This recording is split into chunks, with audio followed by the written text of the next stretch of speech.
Sasisian part ngi pidan subhai phi baro ashakanika channel kajungi but ngi kerman ba baro phi ashat phi khlainut kan mau ban subscribe kanika channel but turn on your notification bell ru khanang ba phinumdo yaki videos kibingi upload lada kumno phi kom ya like yaki video lani phim ju yo yaki notifications hapo ka YouTube pila ban follow ru ingi hapo ka Instagram account namar ha Instagram ngi ship pente bai malaka por lada ngi lada ban pelai ya ka video ka bathamai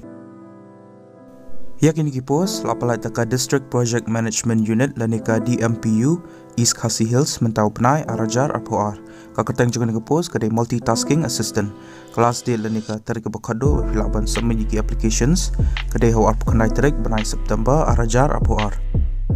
Yakini ki post multitasking assistant ka salary lanika tulap kadai shpojar praspa hakshi benai ka age limit kan longkat kum ka anjangka government but ka educational qualification kan longkum ne pila de ban pass ya ka kelas in Bat lada pidan kan knowledge haka typing, Xerox printing, bat Microsoft Office, kan longka advantage pi. Pidan kamru license experience kumupion, lani security guard, lani chokidar, haka government, state lani central, lani PSU, state lani central, lani societies, kabala set up daka government, state lani central, lani SPV, lani agencies, bala set daka government, state lani central. Pidan kamru yaka experience certificate na u lani ka previous employer jompi.